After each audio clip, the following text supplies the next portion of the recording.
Very good evening to one and all.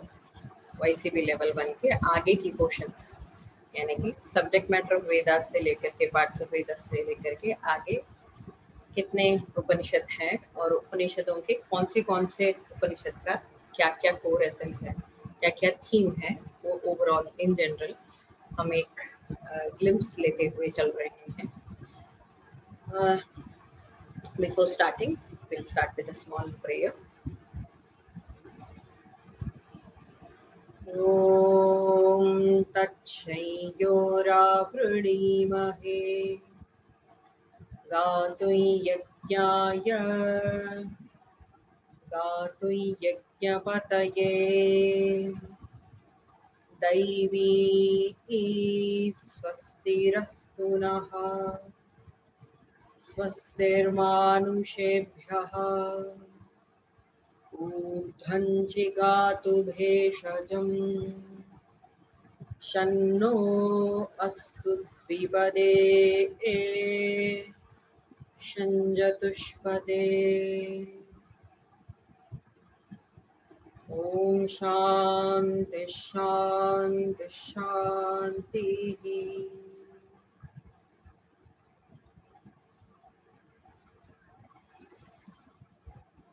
So previously हमने कठोपनिषद ईशावास्योपनिषद तक हमने देखा था कि कैसे ईशावास्योपनिषद ईश्वर के वास ही है ये पूरा यूनिवर्स, इसमें कहीं भी कोई भी प्रकार की भेद नहीं है, पूरा अद्वैत वेदांत का निचोड़ बताया गया और कर्म योग का भी एसेंस बताता है। आगे उपनिषदों के लाइन पे कठोपनिषद बहुत पॉपुलर है क्योंकि नचिकेत के स्टोरी बहुत पॉपुलर है। नचिकेत के पिता वाजिश्रवस एक बहुत बड़े यज्ञ किए थे और उस यज्ञ के अंतराल यज्ञ के पश्चात हमेशा दान पुण्य कर्म करना चाहिए। तो दान के साथ वो एक एक चीज दे रहे थे। पशु, उनके पास बच्चे कुछ पशु भी जो दुग्ध नहीं दे रहे थे उनको भी उन्होंने दिया था। इतने सारे प्रीस्ट को, इतने सारे यज्ञ यागादि क्रियाओं करने वाले वैदिक ब्राह्मणों को और अन्य जनों को, परिजनों को उन्होंने दान किया। बार बार नचिकेता 5 या 6 साल का बच्चा मुश्किल से बार बार नचिकेत आकर के पूछता है, पापा मुझे किसको दोगे? पापा मुझे किसको दोगे? मुझे किसको दान करो? बार बार पूछता है। तो अपन नहीं कहते भाड़ में जाओ तुम। वैसे उनने कहा तुम्हें यम को दे दिया, चल। ऐसे करके, हालांकि उन्होंने कोई गुस्से में नहीं कहा उनका, क्योंकि स्वयं वाजिश्रवस की बहुत बड़े ऋषि तुल्य है, तो उनके नचिकेत को भेजने के पीछे भी रीजन है। तभी ये नचिकेत बहुत पॉपुलर भी बने। तो पिताजी का पूरा इंटेंट रहा होगा। तो यम को दिया, अच्छा ठीक है। तो फिर यमराज के द्वार पर पहुंच गए नचिकेत। इन्हें बिल्कुल अता पता नहीं है यमराज के बाद हम वापस नहीं आते। ये तो पहुंच गए, बाहर बैठे हुए 3 दिन ऐसे कुछ, 3 दिन 3 रात ऐसे कुछ था। तो बाहर बैठे हुए थे, वेट कर रहे थे। यमराज बाहर ही नहीं आए। यमराज अपने कामों में व्यस्त, अपने परिजनों में और अपने जनों को ख्याल रखने में व्यस्त। यमराज सिर्फ डेथ के मास्टर ही नहीं है, यमराज धर्म का राजा भी है। इसीलिए युधिष्ठिर जो यमराज के पुत्र बताते हैं, धर्मराजा, हे धर्मराज, ऐसी बात करते हैं। इसीलिए सो धर्म यानी कि code of ethics, it is not religion, as you all know by now. You might have been understood that the word dharma does not mean religion as we see in Hindi, but it relates to the basic tendency, the basic human nature being ethical. ये हमारा धर्म। तो उस code of ethics का deity है यमराज। तो बाहर आए, उनको लगा कि यार जरा सा बच्चा ये कितनी देर से खड़ा हुआ है, कितनी देर से, वो तो दिनों से खड़े हुए, आपके अपॉइंटमेंट नहीं मिल रहे थे, अरे ऐसे कैसे कर दिया? तो सबसे पहले तो माफी मांगने के लिए खुद ही आए और फिर बोले आपको क्या चाहिए, आप इतने पेशेंस के साथ मेरे द्वार पर खड़े और फिर आपको क्या चाहिए। नचिकेत का बहुत सुंदर, और उन्होंने 3 वरदान पहले ही दे दिए। दशरथ जी की गलती, दशरथ जी की गलती, खैर दशरथ जी के दुख में बदला, मगर यमराज ने जो 3 वरदान दिया पहले, उसे नचिकेत का भला और स्वयं यमराज आगे बहुत बहुत खुश, बहुत कंटेंटेड हो जाते थे नचिकेत को देखते हुए, because of his super intelligence, because of his spiritual wisdom, grounded wisdom. तो वो अप्रिशिएट भी करते हैं उसको देख के। तो यहाँ पे गलती नहीं है, पहले ही 3 वरदान की बात कर रहे थे। तो एक वरदान में तो नचिकेत तो छोटा बच्चा है। वो कहता है मैंने तो पापा से बिन बुलाए, बिन बताए आगे आ इधर।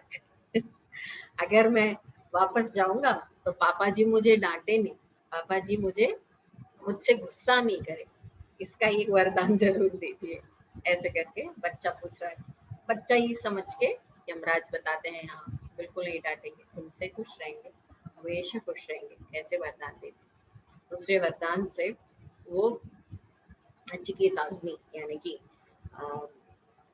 रियल इंटेलिजेंस क्या है, विवेक क्या है, किस शक्ति से हम शुद्ध सत्व और उस परम सत्ता आत्मबोध को डिफरेंशिएट कर पाए, इसके लिए उन्होंने सीक्रेट समझा, जाना, रिचुअलिस्टिक जाना, तो साथ में उसमें स्पिरिचुअल एसोटेरिक एसेंस भी है।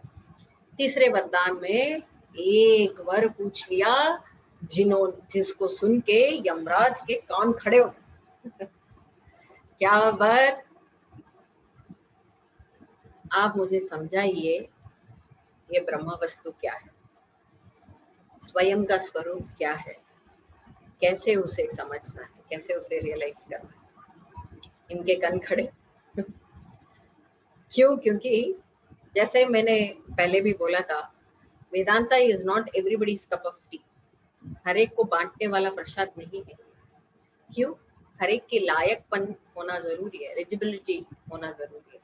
उतना अगर हम शिद्दत है अपने अंदर, उतना अगर हमारे अंदर श्रद्धा है, उतना ग्रहण करने की क्षमता हो, ग्रहण करने की भी क्षमता कम हो चुकी है, धीरज नहीं है उन लोगों में, इन सब चीजों का प्रायोरिटाइजेशन नहीं है। सो बहुत सारी चीजें, अनेक चीजें हैं जिसके वजह से इसे गुप्त रखा गया, और गुप्त रखना ही सही बात है। तो यमराज ने बोला कि ये नहीं मैं दे सकता, तुम और कुछ मांग लो ना। तुम्हें मैं 5-6 साल के बच्चों को जैसे चॉकलेट पकड़ाते हैं या आइसक्रीम्स का लालच देते हैं, वैसे इन्होंने पूरे राज्य का लालच दिया, पूरे राज्य का राजा बना दिया। जैसे प्रहलाद जरा सा बच्चा राजा बन गए, ध्रुव जरा सा बच्चा राजा बन गए, है ना, तारा बन गए फिर। सो ऐसे राज्य, किंगडम का और वेल्थ का, हेवनली वेल्थ का, और बहुत बहुत अनेक मेड्स, डांसर्स, सिंगर्स, इन सबका ग्रुप का, सबका प्राइस, ऐसा ग्रैंड प्राइस देने के लिए तैयार थे यम भगवान, मगर नचिकेत डटे रहे, है ना। इसे कहते हैं धृति ही, है ना, धृति ही यानी कि डिटर्मिनेशन, धी शक्ति, जो हम गायत्री मंत्र में देखते हैं। उन्होंने बोला नहीं, मुझे उस सत्य का एहसास कराना है। इस लाइफ के बगैर, ये जो लाइफ में जी रहा हूँ, इस लाइफ के आगे एक लाइफ है। क्या है वो life? What is that remains even after death? ये उसका क्वेश्चन था। तो मृत्यु के पश्चात क्या लाइफ है, क्या सत्य है, ये जानने के लिए उन्होंने बताया, और वो पूर्ण रूप में कठोपनिषद समझाती है। तो सब इसे पढ़ें तो सबका लाभ। मुंडकोपनिषद, मुंडका, इसके बारे में शायद मैंने पहले भी बताया। मुंडकोपनिषद अथर्ववेद का उपनिषद है। मुंडका यानी कि मुंडन करने वाला, बाल नहीं उड़ जाएंगे इसमें। मुंडन यानी कि आपके अविद्या का मुंडन, आपके अज्ञान का उंड, इग्नोरेंस का शेविंग, ये मुंडकोपनिषद कर देता है। बहुत ही स्पेशल उपनिषद है, क्योंकि मुंडकोपनिषद में बहुत ब्यूटीफुल स्टोरीज हैं। वा सुपर्णा सयुजा सखाया, टू बर्ड स्टोरी है जो बताता है कि कैसे इंडिविजुअल सेल्फ और यूनिवर्सल सेल्फ के बीच में डिफरेंस, और ये इंडिविजुअल सेल्फ क्यों सफरिंग पर धकेला जा रहा है, और परमात्मन जो है वो हमेशा आनंदित कैसे रहता है। ऐसे दो बर्ड्स की स्टोरी इसका खासियत है इस मुंडकोपनिषद में। प्रश्नोपनिषद ये भी अथर्ववेद का ही भाग है, उपनिषद है। यहाँ पे ओमकार के सिग्निफिकेंस बताया गया है। साथ में जैसे मैंने बोला था, ये पिपलाद महर्षि के 6 शिष्यों के प्रश्न और पिपलाद महर्षि के जवाब से बने हुए उपनिषद है पूरा, इसीलिए इसे प्रश्नों से बना हुआ, इसीलिए इसे प्रश्नोपनिषद। और आपके जो बहुत पॉपुलर है, प्राणस्येदं वशे सर्वम, है ना, प्रेयर बिफोर प्राणायाम, है ना, वो प्रश्नोपनिषद से रेफरेंस है, प्रश्नोपनिषद का ही रेफरेंस है, वहीं से लिया गया है। प्रश्नोपनिषद प्राण आदि इंट्रिंसिक कॉन्सेप्ट्स पर भी बहुत विस्तार से इसका उल्लेख है। मांडुक्य उपनिषद, मांडुक्यमेव अलम ऐसे बोलते हैं, यानी कि मांडुक्य ही काफी है, सरासा है। कहते ना, छोटा पैकेट बड़ा धमाका ऐसा छोटा पैकेट है, स्मॉलेस्ट ऑफ ऑल, मगर इसको पूरा ऊपर से नीचे तक देखो, सिर्फ और सिर्फ ओमकार का स्वरूप, ओमकार का विभिन्न प्रकार के डायमेंशंस के बारे में बताता है, और ओमकार के अकार उकार मकार का रिलेशन जागृत स्वप्न सुषुप्ति अवस्था और उससे परे जो अंगा की मात्रा लगा के फिर साइलेंस में चले जाते हैं अपन, ओम, व्हाट इज दैट अवस्था साइलेंस में, चतुर्थ अवस्था या तुरीय अवस्था जिसे कहते हैं। ये 4 स्टेट्स ऑफ कॉन्शियसनेस से हमारे कॉन्शियसनेस को रियलाइज करने का एक सुंदर डिस्क्रिप्शन है मांडुक्य उपनिषद में। पूरा ओमकार के ऊपर ही है, ओमकार के अलावा कुछ भी नहीं है इस उपनिषद में। श्रुति प्रस्थान यानी कि वेदों के चारों भाग, उपनिषद, सब कुछ श्रुति प्रस्थान में आता है। अब आगे बढ़ते हैं स्मृति Prasthan. Smriti Prasthan are basically manuals, text books, है ना। एक होता है टीचर की पढ़ाई, जिसका नोट्स सुना हुआ, है ना जो दिमाग में फिट है। अचानक एग्जाम लिखते लिखते ध्यान आता, अरे इस क्लास में तो मैं तो जगी हुई थी इस क्लास का मुझे ध्यान है, मैंने सुना था, है ना, वो श्रुति प्रस्थान।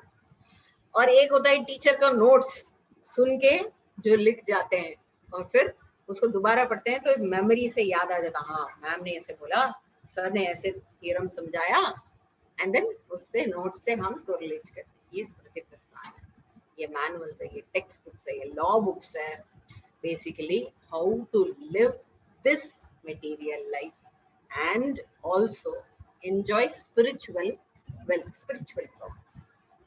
तो जैसे मैंने बोला, इतिहास इसके अंदर आता है, रामायण, महाभारत, मनुस्मृति, भगवत गीता, पुराण आदि मेमोरी से, इंटेलिजेंस से लिखी हुई, ऋषि मुनियों से लिखी हुई टेक्स्ट बुक्स को स्मृति प्रस्थान कहते हैं।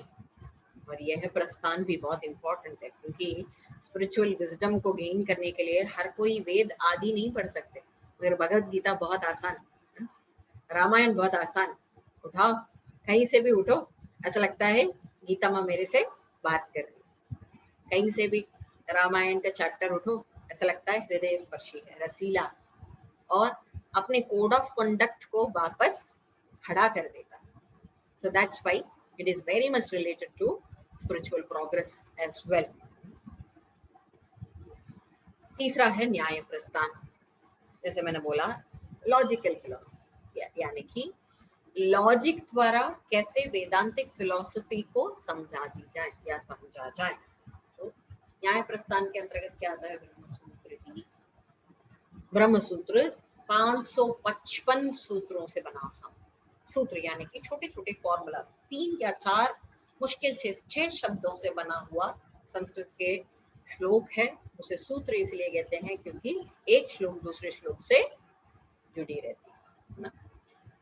इसमें 4 पाद है, 4 चैप्टर्स हैं, समन्वय, अविरोध, साधना और फल। समन्वय चैप्टर में कैसे हमारा पर्पस, लाइफ का पर्पस ब्रह्मानुभूति है, हमारे स्वरूप तक जानने, स्वरूप को जानना ही हमारा पर्पस है, ये फर्स्ट चैप्टर में समन्वय। अविरोध, जितने भी पहले छयों दर्शन में 6 दर्शन रहते थे वैदिक काल में, और उसके बाद भी 6 दर्शन के टेनेट्स को फॉलो करने वाले फॉलोअर्स भी थे और फिलोसफर्स भी थे, मगर एक दूसरे को वो मारते झगड़ते नहीं थे। अभी रिलीजनल कॉन्फ्लिक्ट्स जो चल रही है अपने बीच में, वैसे नहीं होता था। इंडियन फिलोसफी इतना विशाल है, इतना सहनशील जिसे कहते हैं, इसीलिए कि तुम्हारा दृष्टिकोण अलग है और मेरा दृष्टिकोण अलग है, इसलिए इसे फिलॉसफी नहीं कहते हैं, हम हिंदी में बहुत अच्छे शब्द से कहते हैं दर्शन। दर्शन यानी दृष्टिकोण है ना। अभी मेरे सामने प्रिया बैठी, प्रिया का लाइफ को देखने का दृष्टिकोण अलग होगा, मेरा लाइफ को देखने का दृष्टिकोण अलग होगा। हम दोनों ही एक ही कैटेगरी के, being a woman, but we have different perspectives. So अलग अलग पर्सपेक्टिव्स होता है दर्शनों में भी। कुछ ईश्वर को मानते हैं, कुछ ईश्वर को नहीं भी मानते, मगर वेद हमारा आधार है ये जरूर मानते हैं। तो ये आस्तिक दर्शनों में भी भिन्नताएं हैं। तो जितने भी भिन्नताएं हैं वो लोग आपस में ऑब्जेक्शंस सेट करते हैं, और उस ऑब्जेक्शंस को या तो ये स्वीकारते हैं या नकार के जस्टिफिकेशंस देते हैं। तो ऐसे जो पॉसिबल ऑब्जेक्शंस वेदांत के अगेंस्ट हैं, उसको डिक्लाइन करके जस्टिफिकेशंस देने वाले सेकेंड चैप्टर में है विरोध। साधना, साधना जैसे नाम सजेस्ट कर रहा है, साधना इज अ प्रोसेस और दी माध्यम, जैसे कहते हैं ना, जिस मार्ग से हम उस सेल्फ रियलाइजेशन के ट्रुथ तक पहुंच सकते हैं। पहुंचने वाली बात ही नहीं है यहाँ पे, पहुंचना ये शब्द ही गलत है। ट्रूथ को रियलाइज कैसे करेंगे, वो मार्ग को समझाने वाला तो तीसरी चैप्टर है साधना। साधना में जाते जाते क्या ही फल मिलेगा? अमरूद नहीं, सीताफल नहीं, साधना में चलते चलते स्वरूप फल मिलेगा। जैसे द्वा सुपर्णा सयुजा सखाया, दो बर्ड्स थी, वो कौन सी फल को खा रही है? आत्म फल को खा रही है, स्वयं को ही, स्वयं की अनुभूति ही सर्वोपरि फल है। तो ये फला, ये चौथी चैप्टर फल को बताता है, क्या we are going to achieve in this final stage. 18 Puran, ये भी स्मृति प्रस्थान के अंतर्गत आता है। 18 पुराण बहुत बहुत सिग्निफिकेंस दिया गया है देवी माँ को, विष्णु जी को, शिव जी को, कार्तिकेय जैसे स्कंद कहते हैं, है ना, गणेश जी, इन डेइटीज को ज्यादा से ज्यादा, इन डेइटीज पर ज्यादा से ज्यादा स्टोरीज बने हैं। स्टोरीज भले ही थोड़ी फनी है, थोड़ी इंटेलिजेंट इंटेलेक्चुअल है, थोड़े ऐसे होते हैं जो आपको सचेत कर देते हैं, थोड़े ऐसा लगता है कि क्या बेवकूफी चल रही है ना। कुछ ऐसे पुराणों के स्टोरीज से ऊपर से देखने की चेष्टा ना करते हुए, अगर उसके पीछे की एसोटेरिक मीनिंग को पकड़ ले तो पुराणिक स्टोरीज कुछ और ही कह रहा है, इसको समझ जाएंगे क्या क्या कह रहा है। सबका उद्देश्य, चाहे गणेश हो, चाहे स्कंद, चाहे रुद्र, चाहे विष्णु, चाहे ब्रह्मा जी, सबकी उद्देश्य उस ईश्वरानुभूति, ईश्वर के ईश्वरीय अवस्था को प्राप्त करना, तो यही ये 18 पुराण का अल्टीमेट ऑब्जेक्टिव है. But other than that you can find beautiful aesthetics in this set of Puranas. Most of them are modern. Bhagavata Purana जो है सबसे रीसेंट पुराण है, सबसे छोटा बच्चा अभी का आया हुआ है ना, तो बहुत मॉडर्न लिखा हुआ पुराण है भागवत पुराण. इसीलिए भागवत कथाएं इस युग में ज्यादा चल रही है. एनीवेज, सो इस पुराण में medicine, art, literature, grammar, ethics, politics, ritual, social loss, ऐसे कई सारे फैसेट्स देखने को मिलते हैं. इसमें कुछ कुछ बायोग्राफीज भी हैं, कुछ ऋषि मुनियों का, कुछ बड़े बड़े धुरंधर लोगों का, स्टालवर्ड्स लोगों का, बड़े बड़े राजा उनकी कहानी भी है. और ये एक पुराण अपने दूसरे पुराण से थोड़ा सा भिन्न रहता है. जैसे विष्णु जी के लिए समर्पित पुराण ये कहता है कि creator of universe is Vishnu. Shiva ji के लिए समर्पित पुराण जो है वो ये कहते हैं ये अल्टीमेट गॉड इज शिव जी. इसका मतलब ये एक दूसरे से ये लोग लड़ नहीं रहे, मगर ये समझना है कि रूप भिन्नता है, रूप भिन्न है मगर स्वरूप सबके एक है. एकम विष्णोः विप्राः बहुधा वदन्ति, है ना. वो देव एक ही है मगर उसको विभिन्न रूप में, विभिन्न नामों में हम वर्शिप करते हैं, हम उन्हें प्रेज करते हैं. एकम सत एकम विष्णु हो एकम विष्णु एकम सत विप्राः बहुधा वदन्ति. सत्य एक ही है. वाइस लोग इसे विभिन्न नाम से, विभिन्न रूप से जाना जाता है, मगर समझ लेते हैं इसीलिए वाइस है क्योंकि सत्य एक ही है, स्वरूप एक ही है. चारों उपवेद, थोड़ा सा इधर आ गए हैं हम. 4 उपवेद जो है आयुर्वेद, धनुर्वेद, गंधर्ववेद, अर्थशास्त्र, ये याद रखना है. आयुर्वेद सब साइंसेस है इसमें. आपके लाइफ, आयुहु वेदः इति आयुर्वेद. आयु यानी कि लाइफ. आपके लाइफ की एक्सपेंशन के लिए क्या साइंस है? सिर्फ हेल्थ को रेस्टोर करना नहीं, बीमारी आ गया है आयुर्वेद का गुलिका खा रहे हैं, ये नहीं. लाइफ की एक्सपेंशन के लिए भी आयुर्वेद बहुत बहुत भिन्न चीजों को बताता है. आयुर्वेद की खासियत यह है कि सत्व रजस तमो गुणों को बारे में समझाते हुए वाता पित्त कफ, ऐसे 3 डायमेंशनल पर्सनालिटीज के बारे में भी सबसे पहले बताने वाला साइंस क्या है? आयुर्वेद ही है. तो आपका पूरा कच्चा चिट्टा खोल के आपके हाथ में धर देते हैं, नफ्स पकड़ लेते हैं और फिर बता दें तुम्हें रात में नींद नहीं आती, अच्छा तुम्हें यूरिनरी ट्रैक्ट में बार बार इन्फेक्शन आ रहा होगा, अच्छा तुम पानी कम, तुम्हें खट मीठा पसंद है. दन दन दन दन दन. How is that possible? How is this possible? Because every personality comes, largely comes into one constitution. ऐसे वो नाड़ी विज्ञान से या कई आयुर्वेद के वैद्य जो पुराने जिस देश से मैं हूँ, जिस भाग से हूँ, जिस देश के भाग से मैं हूँ, वो आयुर्वेद का ही शोध है, सिद्धा आयुर्वेद का ही शोध है.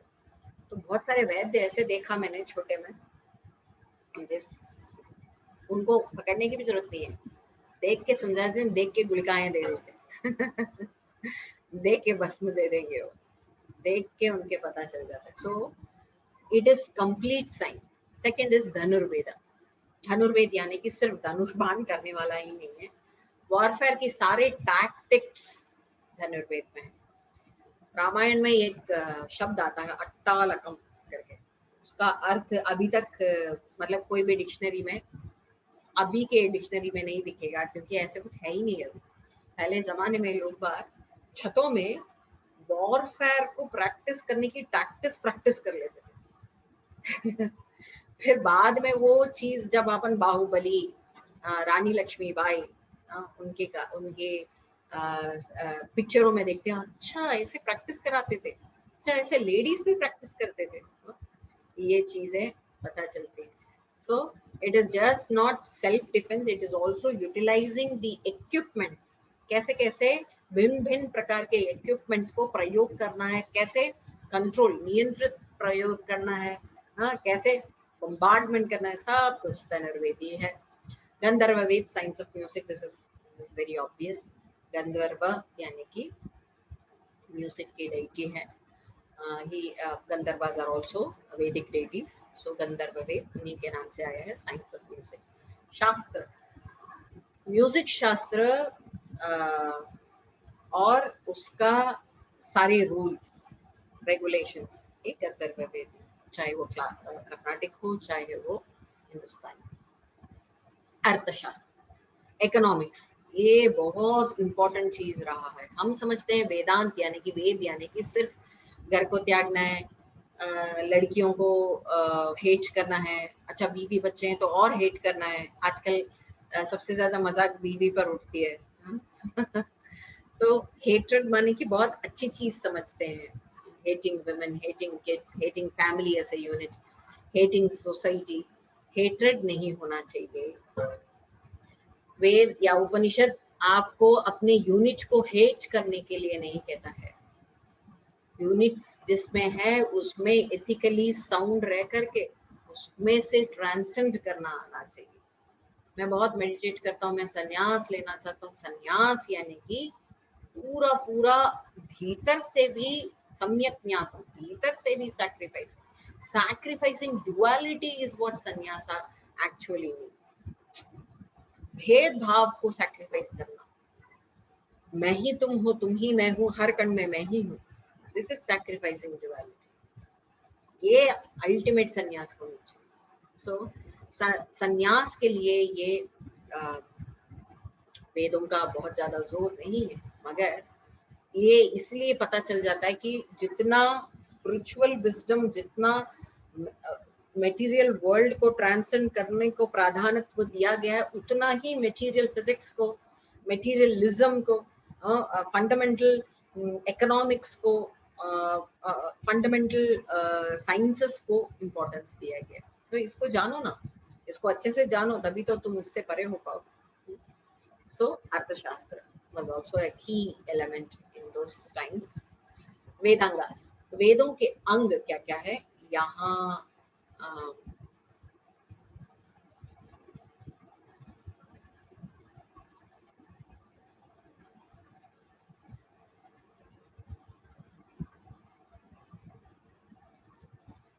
Sorry, I was just checking the time. I have 5-6 more minutes. एक दो स्लाइड लेकर के मैं खत्म करूँ।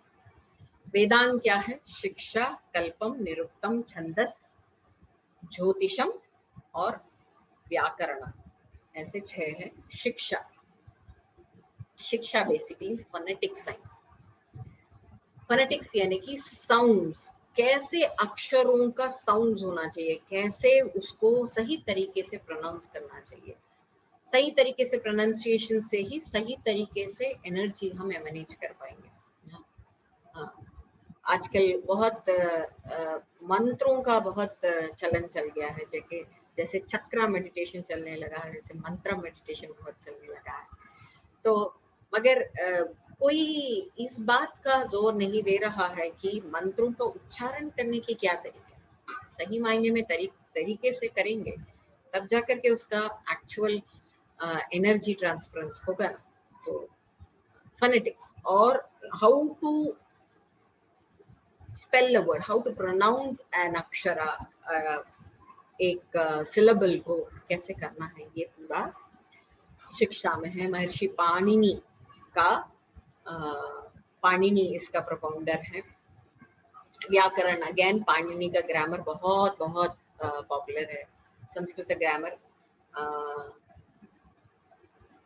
व्याकरण सूत्र में पाणिनि ने इसको बांधा है। छंद, पिंगलाच महर्षि या पिंगला महर्षि छंदस का प्रोपाउंडर है। छंदस यानी कि छंद, यानी कि जैसे हिंदी में भी छंद होता है, एक मीटर होता है, प्रोसोडी मीटर होता है, एक पोएट्रिक मीटर होता है। उस मीटर का स्टडी, मीटर का साइंस, किस पैटर्न से, किस रिदम से उस पोएट्री को हमें बनाना है। तो हर एक में हर एक का छंद है। 24 अक्षर वाला पोएट्री होना चाहिए, 72 अक्षर वाला पोएट्री होना चाहिए, ऐसे छंदस मीटर इज डिसाइडेड। निरुक्ता, यक्ष महर्षि का निरुक्त है। निरुक्त यानी कि एटिमोलॉजी, जैसे एक छोटा सा वर्ड है संस्कृत में, उसका रूट वर्ब क्या है, वो रूट वर्ब क्या क्या अर्थ है, उस रूट वर्ब का अर्थ देखो तो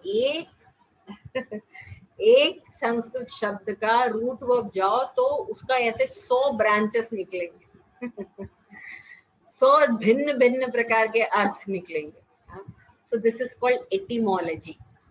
This is very weak in English. English में बहुत कम है, Latin में थोड़ा सा दिखाई देती है, तमिल में भी ओल्डेस्ट लैंग्वेज है, मगर मुझे ज़्यादा इस बारे में मेरे ही मदर टंग है, फिर भी इस बारे में इतना जानकारी नहीं है कि तमिल में कोई वर्बल रूट हो, but I can definitely say every word in Sanskrit has its own verbal root and n number of meanings originated from that single word, and which is very obvious with you all. हम युज्यते अनेन इति योगः समझते हैं use धातु से, है ना। ज्योतिष, गर्ग महर्षि का ज्योतिष है। ज्योतिष यानी कि सिर्फ ज्योतिष शास्त्र नहीं है जिससे पत्री बनवाते हैं और पूछते हैं कि कब शादी होगा, मंगल कब जाएगा खाली वही ज्योतिष नहीं है।